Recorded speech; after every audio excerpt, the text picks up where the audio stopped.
Hello दोस्तों, Dalip Hindi shorthand classes में आपका हार्दिक स्वागत है। दोस्तों, आज की डिक्टेशन दैनिक जागरण की संपादकीय डिक्टेशन है। डिक्टेशन की गति 60 शब्द प्रति मिनट होगी। डिक्टेशन स्टार्ट करते हैं 5 सेकंड बाद।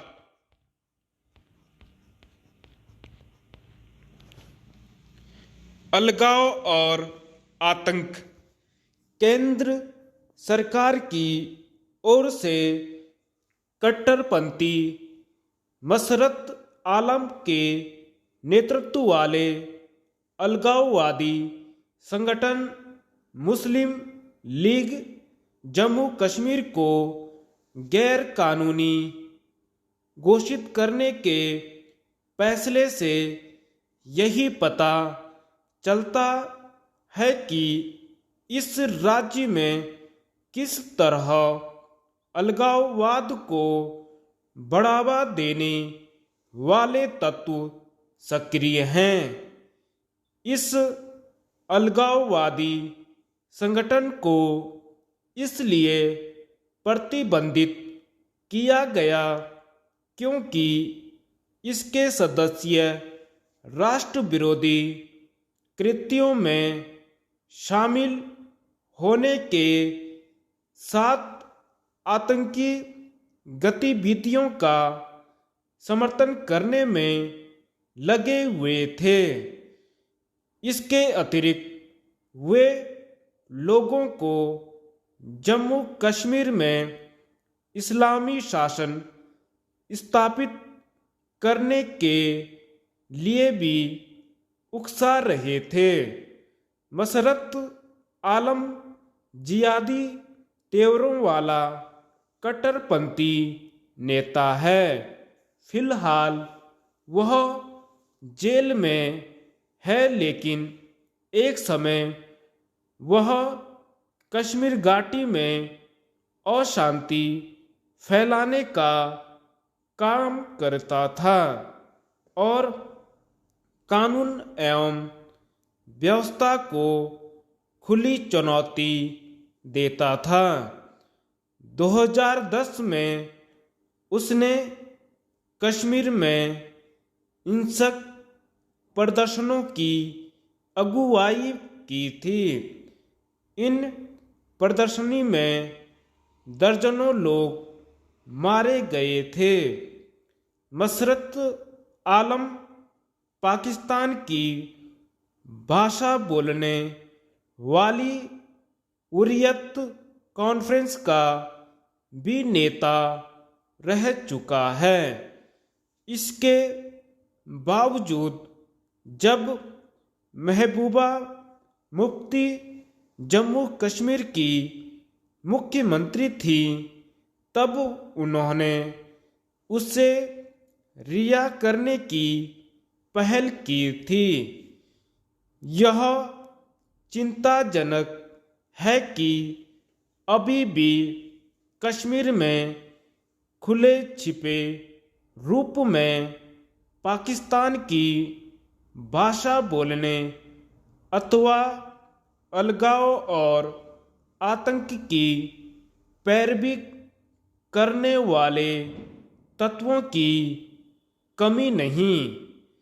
इसकी अनदेखी नहीं की जा सकती कि बीते दिनों नेशनल कॉन्फ्रेंस के नेता फारूक अब्दुल्ला ने कहा कि यदि भारत पाकिस्तान में बातचीत नहीं होती तो कश्मीर का हाल भी गाजा जैसा हो सकता है।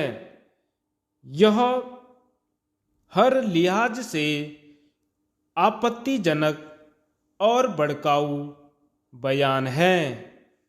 जम्मू कश्मीर के साथ शेष देश में भी कई ऐसे संगठन हैं जैसा मसरत आलम ने बना रखा था।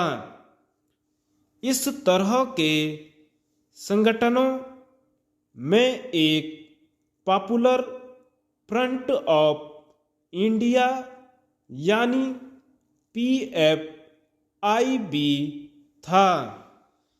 इसे भी प्रतिबंधित किया जा चुका है, लेकिन इसके सदस्यों पर अभी पूरी तरह लगाम नहीं लग सकी है। इसका प्रमाण यह है कि राष्ट्रीय जांच एजेंसी यानी NIA की ओर से उसके सदस्यों की जब तब गिरफ्तारी के समाचार सामने आते रहते हैं।